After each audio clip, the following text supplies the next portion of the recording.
Welcome everybody. This is a great event and we're really pleased to be able to be involved, and I'm sure everyone who's providing content for this event is to be congratulated and thanked, and hopefully everyone gets some good information from it. How to heat your house naturally, heat and cool your house naturally. That's what everyone potentially should be trying to do. I'm Tim Adams. I'm the principal of F Squared Design, a practice that specialises in high performance house designs. We have participated in the 10-Star Challenge that the Building Designers Association of Victoria, which is now Design Matters National, created. I initiated that program when I was president in 2010. It was a scheme to try and get people in the industry to do their own research exercise to know how it can be done to heat and cool your house without any appliances at all. It's not necessarily the way that we need to go, but if designers know how to do it, then they can deliver 8 and 9-star houses really easily. So it's the knowledge that is accumulated in exercises like that which can help the industry and push things to where we need to be. So, and incidentally, F Squared Design won the 10-Star Challenge in 2012 with a design which was called the 10-Star House Done Dirt Cheap. So let's see how other people have gone down that pathway, and we've got 4 households today which have done it in different ways, so that gives us lots of different information. Quick reminder, there will be some opportunity for people to answer questions, but they must be logged in the Q&A section for us to be able to see those. So if you'd like to ask a question, do that. We probably won't be able to get to all of them, but by all means, put your questions into the Q&A section. So to start off, our first house is the Swinley approach, and the owner there is Pernille Stent. Pernille, would you like to tell us all about it? Hi Tim, how are you going? So Good. I'm not actually the owner of Swinley Approach, but I am the building designer. So I run a small firm called Design Button in the southwest of WA. And the owner, Jake Mears, approached us about a couple of years ago now to help him and do the drawings for his home. So Jake actually came with already existing drawings that he had very diligently found online. And the drawings were great, but they weren't 100% geared towards our mild temperate climate in the southwest in Dunsborough. So what we did, as you can see obviously on the photos here, the northern glazing with clerestory windows on top, which I'm actually not a huge fan of, but that's besides the point. From a design principle, they look amazing, and I love how they bring the light in, but they are also a source of heat loss and heat gain in summer. Heat gain in summer and heat loss in winter. So what we did with Jake's plans was to put vertical thermal mass in the home. So we've got 2 double brick thermal mass wall, as you can see on the photos. They do help to basically with heat transfer in the home, or to mitigate heat transfer if you like. So the home, it helps to keep the home cool in summer, and obviously keeping it warm in winter. What you can see on the floor is a lightly polished stock standard Portland grey concrete slab. It was a very cost-effective option of just achieving thermal performance. So what I always do, even with single-story homes, when we want to expose the slab, is that we up the strength of the slab. So we've upped it to 32 MPa, which is the strength of a suspended slab. But this is all in, just gaining less cracking in the slab, if you like, as it cures. So have it look really good, hopefully. So what we've done is we've located obviously living areas as you would to the north. This home is rectangular. It sits on, I think it's just under 500 square metre suburban block in Dunsborough Lakes. So you've got, the home is facing the street, and the street is on the west-hand side of the home. And obviously you can see north is obviously on the side of the block. The rear of the block's facing east. So what we did was that we sited the home as far south on the block as possible, so that we could get a little bit of living areas, outdoor living areas to the north. Southern end of the home has got services, so the home is pre-plumbed for grey water and rainwater. And the home also boasts I think it's a 7 kilowatt photovoltaic system. Yeah, and the owner, he loves his home, he's really happy with it. I rang him up when he just moved in. He goes, "Oh, Pete, I love it so much. I walk around in the middle of winter in a t-shirt in the morning. It feels great." So yeah, that's us. Thanks, Pernille. Yeah, that sounds like a really nice experience, and that's the sort of thing that good houses should be able to deliver. Yeah. Our second house is Sandhill, and Lisa Booth can tell us about how this very elegant extruded gable form came about. Hi everybody, my name's Lisa Booth and I live here at the Sandhill with my hubby, Steve, or as everybody calls him, Boots, and our 4 children. This is our 4th owner build using sustainable and passive design principles, and I'm pretty pleased to say we've gotten a little better at it every time we've attempted it.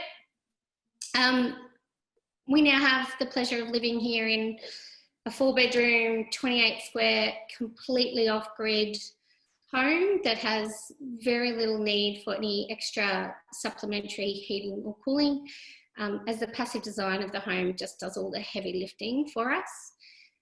Without a doubt, I think the wonderful thermal performance of our home is down to making best use of nature's free resources such that I suppose are available to everybody, such as the sun and cooling breezes. Almost every single room in the home is orientated to the north, and the home is built in 2 interconnected, really long, skinny pods that makes best use of the breezes in this region. We also rely on other passive principles to keep us comfortable, such as insulation, thermal mass, double glazing, minimising east and west windows, and of course correct shading of all those windows. But I think the proudest achievement with this home is just how simple and affordable it is. It's definitely a home your average everyday mum and dad from the burbs can aspire to build. There's nothing fancy or tricky about our home. It's not architecturally designed. It's not the latest and greatest technology. So I suppose we hope that it can serve as a bit of a model going forward to demonstrate that the average Aussie home can be built sustainably and affordably, and maybe bring sustainable homes more into the mainstream going forward. So, thank you. Great, Lisa. Yep, it looks like a pretty good result given that you're now onto your 4th one, but hopefully not everyone needs to do 4 before they really get to the sweet spot. Our next homeowner is Peter Tuft, and Filegate is an example of a house in a cooler climate down in the hills behind Hobart. So, Peter, what was your story? Yeah, hello everyone. I'm Peter, and this is my wife Robin. We set out to incorporate a number of sustainability features that we've been thinking about for a long time, and we slightly surprised to exceed our own expectations, really. We're just delighted with how warm and comfortable this place is in this cool climate in southern Tasmania, sometimes very cold climate, occasional snow, not very often. Even though we use minimal heating, we do have a wood heater, but we only use it on cold winter nights or possibly very cold, cloudy days when there's not much sun. This session is on natural heating and cooling, so perhaps that the thermal comfort of the house is the subject of most interest to people here, but we have a number of other sustainability features as well. We are completely off-grid. We have power generated from solar and micro hydro. And it's turned out, again, not originally as expected, that we have surplus power and enough to run 2 electric cars. So that's a real bonus for us. We're quite thrilled about that. We have composting toilets and a grey water system. These minimise water consumption, and they just eliminate the issues around sewage treatment and disposal. Both the mature compost and the treated grey water are used beneficially in our little orchard. We were also very fortunate to be able to use quite a lot of on-site materials. There's some lovely stone that's used for both an exterior plinth, which is partly bushfire protection, and it also made the massive fireplace, which creates enormous thermal mass in addition to the concrete floor. And we also have hardwood cladding and the pine ceiling, which in fact you can see behind and above us now, were also from trees that were felled and milled on site. I'd like to echo Lisa's thoughts about keeping it simple. This particular house was not especially a budget house because we're at that stage of life and career where we felt we could afford to indulge ourselves a little bit, but all the principles we've used here could be done in a very simple house at relatively low cost to achieve the same comfort outcome. Yeah, so that's it from us for the time being. Very, very happy to answer questions. Peter and Robin, thank you very much. Yeah, it looks not only a good house, but the spectacular view that it looks out on is something that a lot of people would be very envious of. Okay, number 4 is the Candlebark, and Michelle Stephenson will tell us about the experiences of doing something in Daylesford, which is in the sort of higher country in Victoria. Thank Michelle. you. Hi everyone. I'm Michelle Stephenson, and with my partner Simon O'Keefe, we designed and built owner builders of our home here in Daylesford. Our goal, like everyone else, is really to try and achieve an energy efficient home. We wanted to keep the impact low, and we also wanted a home we could future-proof to be able to adapt it to our changing needs as we got older, but also to the continuing changes that climate change will throw at us. It was a fantastic learning experience. It really, because we designed it ourselves, really threw ourselves into it and researched and really deepened our understanding and learning, that particularly around how you can leverage the natural environment for orientation, airflow, and the use of plants, and also the choice of materials to create what is a really wonderful living space. All the elements were, these are all the types of elements that are really critical to our survival, and it's kind of like the human race, we've lost touch with this sort of thing. So, and there is some just really basic things that you can do as the other presenters have spoken about, just around orientation, and then also good insulation that doesn't need to cost you an arm and a leg to be able to have a really sustainable home. We're set on just under 1.5 acres. It's a challenging block in that we have a slope from west to east facing. So we really tried to maximise the great views that we have from the east and southeast, but as well as trying to harness that north facing windows. So we also wanted to make sure that we could leverage the great big dam that we have on the property, as you can see, to grow lots of food and also to create native corridors for the local fauna. We've wanted to create a really productive haven for ourselves and our extended family and friends. And the long term is we want to be a self-sustaining ecosystem. So that's been our journey so far. Excellent. Thanks, Michelle. So there are 4 very different responses potentially, and the standout may be in fact the Western Australian design. So it shows that depending on where you are in the country, there are going to be quite different solutions to getting the performance where it needs to be. Interestingly, the Western Australian house comes with just single glazing, and that clearly is an appropriate response over there, but probably isn't in climate zones that are cooler than that. A quick round the table. What things, in fact, have you discovered in living in the house, and maybe Pernille can act as a proxy for her client. What things give the most joy from living in the house? Pernille?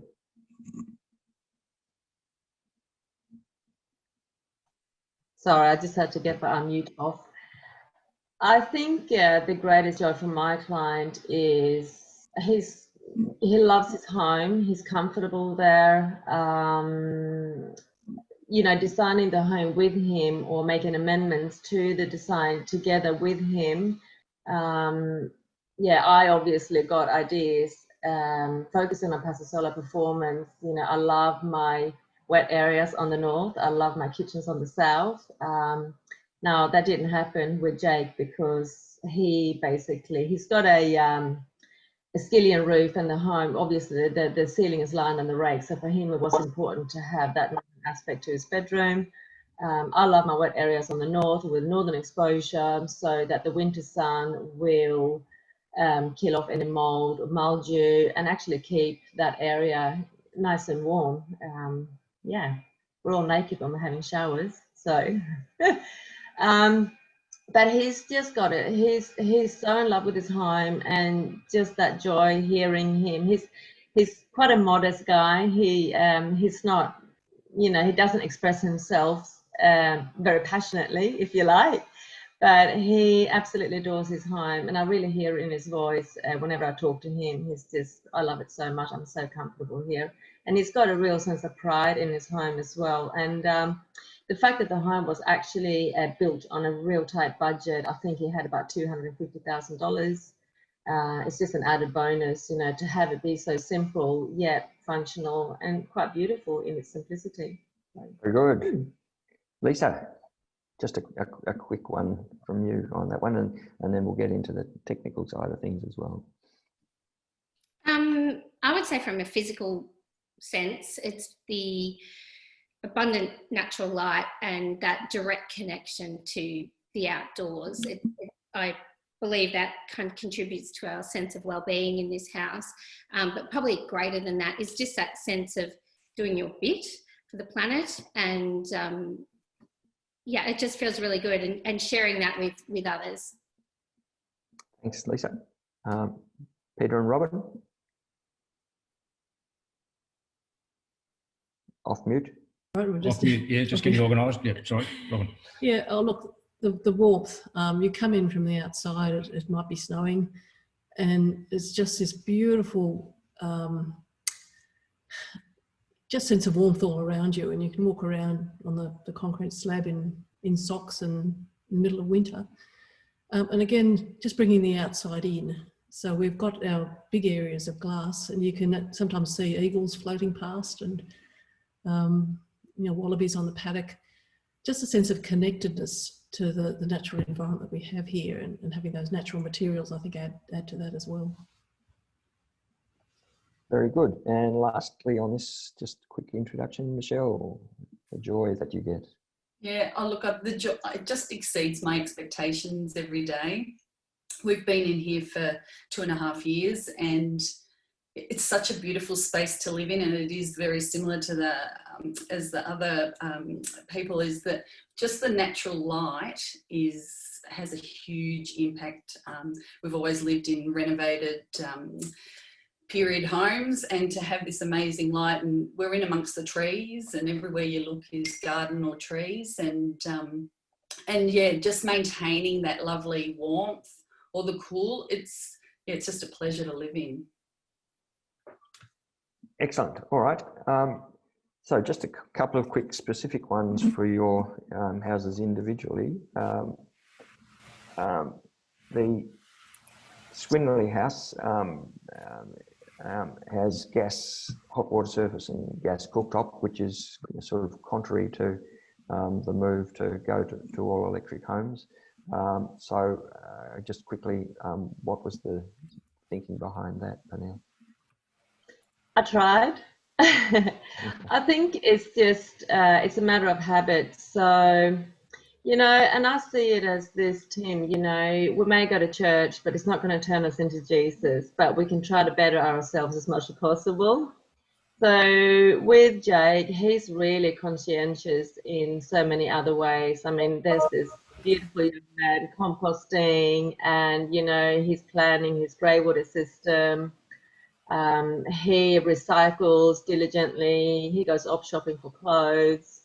So I guess for him, it was just a matter of wanting to cook with gas. Maybe one day he'll disconnect. I did try in the design meetings, but yeah, it's not my home. And I'm not here to tell my clients, I'm here to inform them. So there you go. Yeah, that's a really good observation. I think, yeah, the pure responses, as long as people are aware of the information about them, then it's up to the clients to make decisions about what they end up wanting to do. We can put as much information out as we can, and then accept decisions that clients make. So yeah, that was an interesting response in that respect. Lisa, you have evaporative cooling as treatment for dealing with summer conditions, and that clearly uses less energy than a mechanical system. How effective do you find that?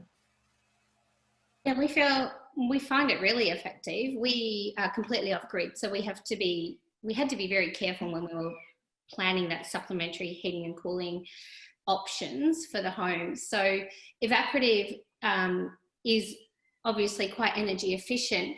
We have had some learnings though. Interestingly enough, the evaporative draws water, and even though it's not a large amount of water, when you are completely off grid, there's a pump required to be moving that water around. So every time the evaporative needs water, there's a pump kicking in and out. So we learnt quite a bit about the efficiency of house pumps in the process. It's probably our best option. We do find that, thank goodness for the passive design of the home, we actually have such small requirements for that supplementary heating or cooling. And so we're using it on the days. We live in Northern Victoria. Let's face it, it can be stinking hot in Northern Victoria. We can get strings of 43 degrees. So we tend to use it on those days. However, we can actually, we have lovely cool nighttime temperatures. And so it always goes off, you know, at about 7 p.m. and we just open up the cross ventilation of the house. And it's the cooling breezes which actually really do the job in our home. Okay, and then just a quick one about the Canterbury house from Michelle. Hebel blocks have been used in that construction, which is not a widely used building technology. What were the decisions around that? Yeah, because we were owner builders, it was really driven by my partner, because he was going to be doing a lot of the building, and he had been researching the Hebel block and thought it would be a much easier construction product, as well as providing both thermal and insulating qualities. So we experiment. The whole property isn't built in, it's just part of the main living area is built out of the Hebel block, the rest is timber. But we experimented first with the garage. Probably wasn't as easy as he thought it was going to be. I think he thought it was going to be a bit like Lego and putting it together, but there was certainly a few more challenges. But it does perform really well. We find with the main living area, yeah, it holds the temperature around 16 degrees, you know, helped with the north facing windows and double glazing and like R6 value insulation in the ceiling, and we're yet to install the green roof, but yeah, we're engineered it for that too. So that'll be interesting to see what impact. Okay, all right. There's been a question about micro hydro, and that clearly doesn't apply to very many people because it requires some flowing water and a head. But just very quickly, Peter, because it is unusual, how's that working for you? It's brilliant. We're quite thrilled by it. It is only useful for a few months of the year because it's only a very small creek. It's quite seasonal, and although I think in the video I said produces 800 watts. That's 800 watts at full at full output. Sometimes the creek produces only enough to generate about 500 watts, or maybe just under 300 watts, depending on how I adjust the configuration of it. But it is still a very useful supplement that so beautifully complements the solar input. The worst time of year for us is probably late autumn, which is when the sun's approaching its winter minimum, but it also hasn't rained very much, so the creek's not flowing. But we get by. We get by. We've not yet been through that period with both electric cars, so we'll see how we go through that period. But right now, it's working very, very well for us. And yes, we're particularly lucky to have this option. It's not an option that many people have. But if you do have a little creek on your land, go for it. Okay. Some sharp-eyed viewers have observed with large areas of glass that there's not always clear observation of whether there are window coverings.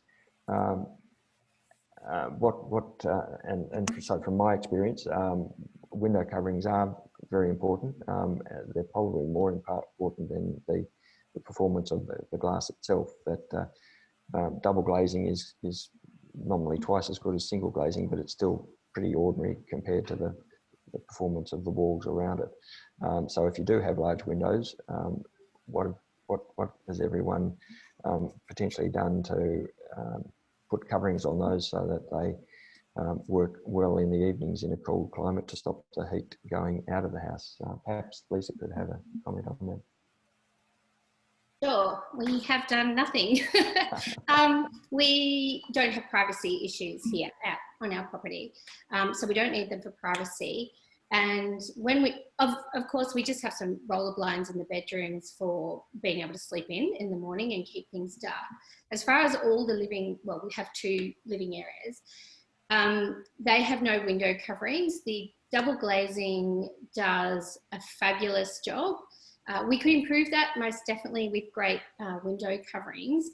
And when we moved in, we thought, we'll give it a little while and we'll see how it goes. And the house performs so fabulously without even having the window coverings. We've not found a need to go out and pay for them. And our house is very imperfect. It's not perfectly designed. You can probably see on this side, they're all south windows. They're terrible for passive sustainable design, but we have magnificent views out that window.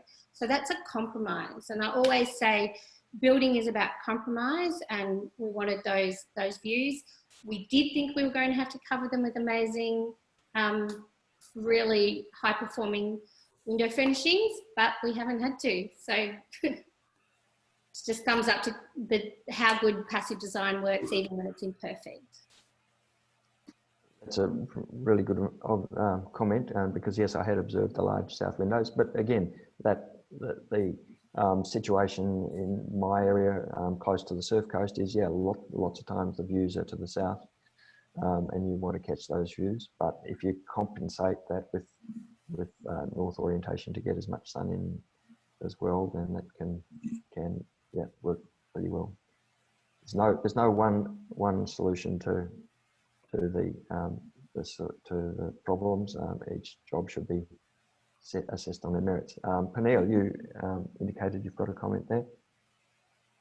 Yeah, I just wanted to mention also in terms of glazing and heat transfer, I wanted to just quickly touch on radiant heat and re-radiant heat. So So I think it's important to mention that midsummer, the sun angle is down here in the southwest. It's about midday, midsummer. It's at about 81-degree angle. So as the sun, as the radiant heat sort of hits the glass, most of it, the majority of it actually bounces back and into the ground. So what is important to know is that it's actually not the radiant heat from the sun in the middle of the day hitting the glass from the sky. It's actually the radiant heat from the ground and up on the glass that will really travel through the glass and start heating the internals. So what Jake did with Swindley was that he put a decking on the ground in front of the living area that then created an outdoor area or living space for him. And in front of his bedroom, which is also facing north with full height glazing, it's got big sliding doors there. He actually has got grass traveling all the way up to the base of the home, if you like. So yeah, I just wanted to mention that. Very good. There's a question here for Lisa, which is what advice was available, resources or tools to give people embarking on their own builds the information that's necessary, and what proportions of your budget had been allocated to film, mass glazing, etc. My first input on that very briefly is everybody go to Your Home, the publication that comes out of the NatHouse team in Canberra. It should be the Bible for everybody. But Lisa, did you have any other resources? No, you stole my answer. It's I have a copy of that book and printouts of that book when I was designing the house, stuck up all over my office, highlights. So I always say to everybody, go and buy a copy of the book and a pack of highlighters, because you're going to need it. And getting really comfortable with that book is the first port of call. The second part of that question was, what proportion of the build do we allocate to something? And I missed what you said. So, sorry? You asked what proportion of the build do we allocate to? The cost of the build, yeah. Well, the cost of our build in general. So this house cost just a smidge under 400,000 to build for 28 squares, and which was a challenging budget to meet, which is part of the reason why we try and advocate for that you don't have to get things perfect. You don't have to have the full grab bag of everything that's great for sustainable design. If you stick to the really basic principles that are free to everybody, then you get about 90% of the way there, and every home can be built like that. You can go to the local volume builder, Metricon or something like that, and you can incorporate these things almost for free, not completely, but almost, and still have this home that performs really, really well. And that's where our $400,000 budget has got us a very large, roomy, and incredibly well-performing home, and it's just so doable. Excellent. All right. So we're getting close to the end of time. We've had, since we've named the book, there are actually more questions coming through to repeat the name. So it's Your Home. Very simple. If you Google Your Home, you'll find that. Are there any things from your learned experience that maybe would cause you to do things slightly differently? Start with Michelle. Probably the biggest learning, it's just more from a budgeting perspective, because our land is quite sloping from west to east. We hadn't anticipated the cost to get out of the ground. So again, we wanted to minimise impact. So I didn't want to come in and excavate and cut half the hill away. So we built up out of the ground, and again, to try and get all that north facing windows. So costs in terms of your budget, yeah, that was probably 100 grand we hadn't anticipated. But I'd like to concur with Lisa in terms of there's just basic things that you can do to get your house to be really sustainable. And I actually followed Lisa on Instagram and learned a lot from you know, your home is a fantastic resource, and then following other people going on the same journey. There's a lot. It's just a growing sort of field of research and information. So excellent. Peter and Robin, any things that you would advise people to do slightly differently? Yeah, we took we had gas for cooking because we wanted to keep everything very low in terms of heating via electricity. But since then, we've got ourselves sort of an induction cooktop and absolutely love it. So I think we'd probably go all electric and just design accordingly, including electric booster on the hot water system, because it's purely solar or the wetback. And if we don't have the fire going and it's a cloudy day, yeah, the water can be a little bit tepid. But that probably be about all. Yeah, and that's an interesting comment. With houses that are heated and cooled naturally, there is an imperative on the owners to experience actually how to drive the house. It's not just a flick the switch solution. You've got to understand how it's working and interact with the house to make it work as best you can.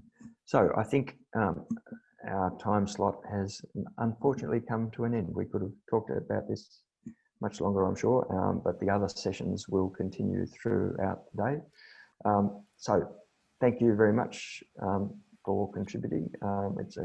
It's an important thing to help us get the information out to everybody. So thank you very much. Enjoy the rest of the day. Thank you.